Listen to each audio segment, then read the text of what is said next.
മാഷേ, ഈ കഴിഞ്ഞ ദിവസം വന്ന ഏറ്റവും പ്രധാനപ്പെട്ട ഒരു വാർത്ത എന്ന് പറയുന്നത് പാകിസ്ഥാൻ പ്രധാനമന്ത്രി ഷഹബാസ് ഷെരീഫ് സൗദിയിലേക്ക് പോയി. അവിടെ ചെന്നൊരു പാക് നാറ്റോ കരാറുണ്ടാക്കി. അതായത് പാകിസ്ഥാനെ ഇനി ആരെങ്കിലും അടിച്ചാൽ അത് സൗദി അടിക്കുന്നത് പോലെ തുല്യമായിരിക്കും. പാകിസ്ഥാൻ ആര് ഉപദ്രവിച്ചാലും സൗദി അക്കാര്യത്തിൽ ഇടപെടും. പാകിസ്ഥാന്റെ ഏറ്റവും അടുത്ത ശത്രു എന്ന് പറയുന്നത് ഇന്ത്യയാണ്. സൗദിക്ക് ഇന്ത്യയുമായി നല്ല അടുപ്പവുമുണ്ട്. അപ്പോ എല്ലാരും കരുതി സൗദി ഇനി പാകിസ്ഥാൻ നമ്മളെ അടിക്കുമ്പോൾ സൗദി ഇനി കയറി ഇന്ത്യയെ ആക്രമിക്കും എന്നൊക്കെയുള്ള തരത്തിൽ പ്രചരണമൊക്കെ നടന്നു. ഇപ്പൊ പറയുകയാണ് അറബ് രാജ്യങ്ങളുടെ ഒരു നാറ്റോ സഖ്യം വരുന്നു. അറബികളെല്ലാം കൂടെ ഒന്നിച്ചു ചേർന്ന് മറ്റു രാജ്യങ്ങളെ ആക്രമിക്കും. ഇതിന്റെ മുൻപന്തിയിൽ നിൽക്കുന്ന പാകിസ്ഥാനാണ്. കാരണം എല്ലാ അടിയും വാങ്ങി കൂട്ടുന്നത് അവനാണല്ലോ. അപ്പൊ പാകിസ്ഥാൻ ഇതിന്റെ മുന്നിൽ നിൽക്കുന്നുണ്ട്. ഇപ്പോ ഇത് തുടങ്ങിയതിന് ശേഷം സൗദിക്ക് പല ഭാഗത്തു നിന്നാണ് അടി വരുന്നത്. എവിടെ നിന്ന് വാങ്ങണമെന്നറിയാതെ സൗദി ഇങ്ങനെ വല്ലാത്തൊരവസ്ഥയിലാണ്. ഇതിന്റെ വല്ല ആവശ്യം സൗദിക്ക് ഉണ്ടായിരുന്നോ? അല്ല, സൗദിക്ക് അതിൻ്റെ ആവശ്യം ഉണ്ടായിരുന്നോ എന്ന് ചോദിച്ചാൽ സൗദി ഇങ്ങനെ പെരുമാറാനുള്ള കാരണം എന്താണ്? ഖത്തറിൽ ബോംബ് വീണതുകൊണ്ട്. ഇസ്രയേൽ എന്തിനാണ് ഖത്തറിനെ ആക്രമിച്ചത്? ഇസ്രയേൽ ഖത്തറിനെ ആക്രമിക്കുന്ന സമയത്ത് എന്തുകൊണ്ട് അമേരിക്ക അറിഞ്ഞില്ല?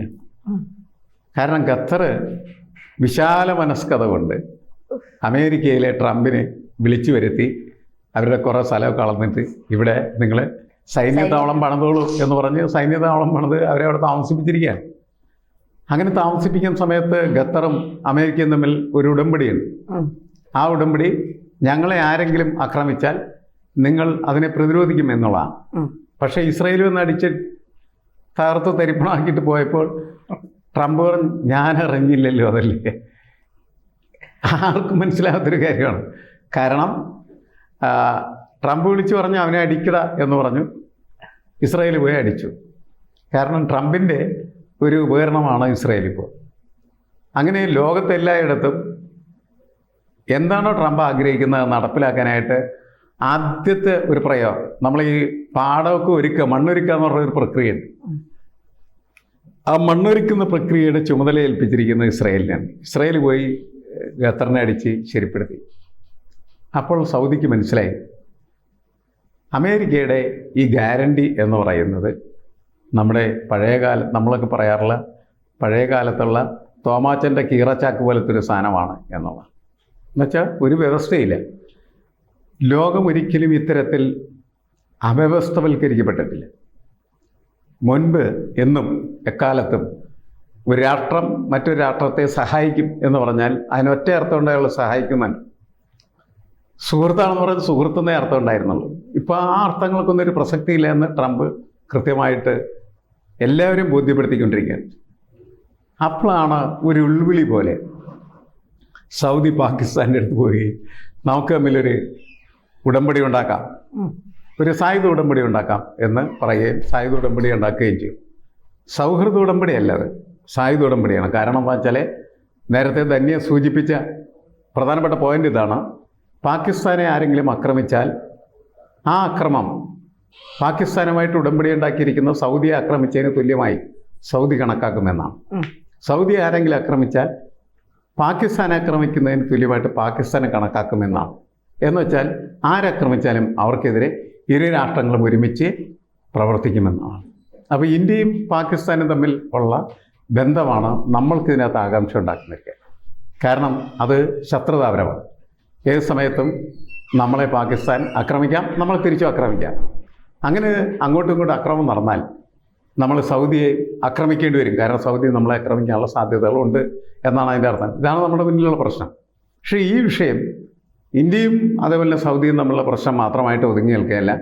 ലോകത്ത് സൗദി അറേബ്യ ഉണ്ടാക്കിയിരിക്കുന്ന എല്ലാ ബന്ധങ്ങളിലും ആ വിള്ളലുകളും സംഘർഷവും പ്രത്യക്ഷപ്പെട്ടിരിക്കുന്നു എന്നുള്ളതാണ്. അപ്പോൾ യഥാർത്ഥത്തിൽ എന്തിനാണ് പാകിസ്ഥാൻ എന്ന് പറയുന്ന ഒരു രാഷ്ട്രവുമായിട്ട് സൗദി ബന്ധമുണ്ടാക്കിയെന്ന് ചോദിച്ചാൽ ഒറ്റ കാര്യമേ ഇതിനകത്തുള്ളൂ: ആണവായുധം കയ്യിലുള്ള ഒരേ ഒരു അറബ് രാഷ്ട്രം അല്ലെങ്കിൽ ഇസ്ലാമിക് രാഷ്ട്രം എന്ന് പറയുന്ന പാകിസ്ഥാൻ മാത്രം. ആ പാകിസ്ഥാനെ കൂടെ നിർത്തുക എന്ന് പറഞ്ഞാൽ കുറച്ച് കഴിയുന്ന സമയത്ത് ഈ അറബ് രാഷ്ട്രങ്ങളെല്ലാം ഒരുമിച്ച് ചേർന്നിട്ടൊരു നാറ്റോ സഖ്യം ഉണ്ടാക്കുന്നാണല്ലോ ഇപ്പോൾ ധന്യൻ എടുത്ത് പറഞ്ഞു. അങ്ങനെ ഒന്ന് വന്നു കഴിഞ്ഞാൽ അറബ് രാഷ്ട്രങ്ങളും പിന്നീട് അതിന് വിരുദ്ധമായിട്ടുള്ള രാഷ്ട്രങ്ങളും എന്ന നിലയ്ക്ക് ലോകം വേണമെങ്കിൽ രണ്ട് ചേരികളാവും. പക്ഷേ അതിനുള്ള സാധ്യത കുറവാണ്. പകരം റഷ്യ അടക്കമുള്ളതായിട്ടുള്ള രാഷ്ട്രങ്ങൾ സൗദി അറേബ്യ അടക്കമുള്ള അറേബ്യൻ രാഷ്ട്രങ്ങളുടെയും അതുപോലെ തന്നെ മുസ്ലിം രാഷ്ട്രങ്ങളുടെയും ഒപ്പം നിൽക്കാനുള്ള സാധ്യതയാണ് വർദ്ധിച്ചത്. ലോക യുദ്ധ സാധ്യതകളും വർദ്ധിക്കുന്നുണ്ടെന്നാണ്. അത്ര സുഖകരമായ രീതിയിൽ എല്ലാ കാര്യങ്ങളും പോകുന്നു. ചിലപ്പോൾ ഒരു കലക്കമൊക്കെ കലങ്ങി ഇതൊക്കെ നേരെ ആയേക്കാം. അതിൽ കൂടുതൽ നമുക്കൊന്നും പ്രതീക്ഷിക്കാനായിട്ട് കഴിയുന്ന തരത്തിലല്ല കാര്യങ്ങൾ പോകുന്നു. പക്ഷേ ഇന്ത്യ ഓരോ ദിവസം നേരിടുന്ന ഏത് പ്രതിസന്ധിയും മറികടക്കുന്നതിനുള്ള മറുമരുന്ന് എല്ലാ ദിവസവും കണ്ടെത്തി മുന്നോട്ട് പോയിക്കൊണ്ടിരിക്കുക. ട്രംപ് നമ്മളെ ആക്രമിച്ചപ്പോൾ നമ്മൾ വെറുതെ ഇരുന്നോ? ഇല്ല. നമ്മളുടെ ഇതേവരെ ശത്രുവായിരുന്ന ചൈനയ്ക്കൊപ്പം നിന്നു, റഷ്യക്കൊപ്പം നിന്നു. അങ്ങനെ നമ്മളവിടെ പ്രതിരോധം നിർമ്മിച്ചു മുന്നേറാൻ ശ്രമിച്ചു. അപ്പോഴാണ് റഷ്യ, ട്രംപ് പുതിയ ഒരടി ഇറാനും നമ്മൾ തമ്മിൽ ഒരുമിച്ച് രൂപപ്പെടുത്തിക്കൊണ്ടിരിക്കുന്നതായിട്ടുള്ള തുറമുഖ നിർമ്മാണ പ്രക്രിയയിലേക്ക് ട്രംപ് കടന്നു വന്നു. അതിന് അനുവദിക്കപ്പെട്ടിരിക്കുന്ന ഇളവുകൾ മാറ്റിവെച്ചു.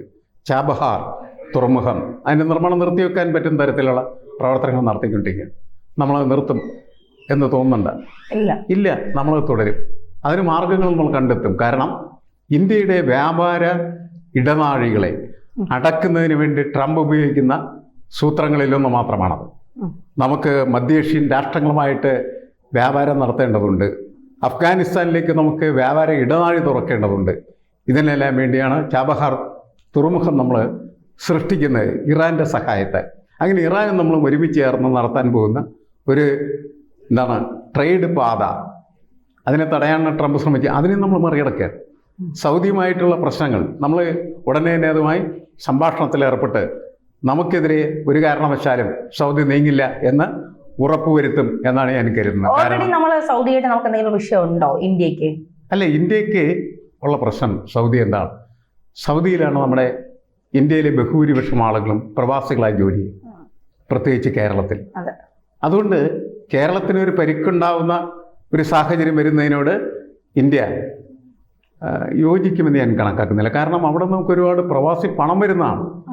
കേരളത്തിൻ്റെ സാമ്പത്തിക നട്ടെല്ല് തന്നെയാണ് യഥാർത്ഥത്തിൽ ഈ പ്രവാസികളെന്ന് പറയുന്നത്. അവർക്ക് പരിക്കുള്ള തരത്തിലേക്ക് കാര്യങ്ങൾ പോകാതിരിക്കാൻ വേണ്ടി ഉള്ള പ്രിക്കോഷൻ തീർച്ചയായിട്ടും ഇന്ത്യ എടുക്കും എന്ന് തന്നെയാണ് കണക്കാക്കുന്നത്. അല്ലാതെ ആയുധ ബലത്തിൻ്റെയോ സായുധ സേനയുടെ കാര്യത്തിലേക്ക് സൗദി നമ്മളെ സംബന്ധിച്ചിടത്തോളം ഒരു ശക്തിയെ പോലും അല്ലല്ലോ. നമ്മളതിൽ ഭയപ്പെടേണ്ട യാതൊരു കാര്യമില്ല.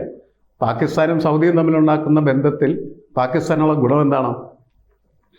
ഏറ്റവും പുതിയ ആയുധങ്ങൾ സൗദി കാശ് കൊടുത്ത് വാങ്ങിച്ചു വെച്ചിട്ടുണ്ട് അവിടെ. അമേരിക്കയിൽ നിന്നാണ് വാങ്ങുന്നത്, ചിലപ്പോൾ റഷ്യയിൽ നിന്ന് വാങ്ങും, ചൈനയിൽ നിന്ന് എവിടെ നിന്നും വാങ്ങി. അങ്ങനെ വാങ്ങുന്ന ആ ആയുധങ്ങൾ പാകിസ്ഥാനിന് കൊടുക്കാനായിട്ട് കഴിയും. അതാണ് സൗദിക്ക് കഴിയുന്ന സഹായം എന്ന് പറയുന്നത്. ആ ആയുധങ്ങളൊക്കെ ഇപ്പോഴും വാങ്ങി വെച്ചിട്ട് അതിൻ്റെ പരിശീലനം നടത്തുമ്പോൾ പാകിസ്ഥാനിലുള്ള നിരവധി പട്ടാളക്കാർ പോലെ പരിശീലനം നേടുന്നുണ്ട് അവിടെ. അതാണ് ഇപ്പോൾ അവർ വന്നിരിക്കുന്ന ഒരു ഉടമ്പടി എന്ന് പറയുന്നത്. അത് കുറച്ചുകൂടി പ്രബലമാക്കാനായിട്ട് ഈ പുതിയ സായുധ ഉടമ്പടിക്ക് കഴിയും എന്ന് ഞാൻ കണക്കാക്കുന്നു. അതിനപ്പുറം നമ്മളതിൽ നിന്ന് ഒന്നും ഭയപ്പെടുന്നില്ല എന്നുള്ളതാണ്. ഭയപ്പെടേണ്ട ഒരു കാര്യം നോക്കില്ല. പക്ഷെ നമ്മളുടെ പ്രശ്നം ഇതാണ്, നമ്മുടെ ഒരു തൊഴിൽ ശക്തി, ആ തൊഴിൽ ശക്തി നമുക്ക് നഷ്ടമാകാൻ പാടില്ല. ബഹുഭൂരിപക്ഷം വരുന്നതായിട്ടുള്ള ഇന്ത്യക്കാർ സൗദിയിൽ ജോലി ചെയ്യുമ്പോൾ അവർക്ക് ആവശ്യമായിട്ടുള്ള സംരക്ഷണം ഉറപ്പുവരുത്താനായിട്ടുള്ള സംവിധാനം ഇന്ത്യയും സൗദി അറേബ്യയും തമ്മിൽ ഉണ്ടാക്കാൻ സാധ്യതയുണ്ട്. ഈ ഒരു ഉടമ്പടി കണ്ട് ആരും ഭയപ്പെടേണ്ടതില്ല എന്നാണ് എനിക്ക് തോന്നുന്നത്. കാരണം ഓലപ്പാമ്പ് കാട്ടി നമ്മളെ ഭയപ്പെടുത്തുന്നതിൽ അർത്ഥമില്ല.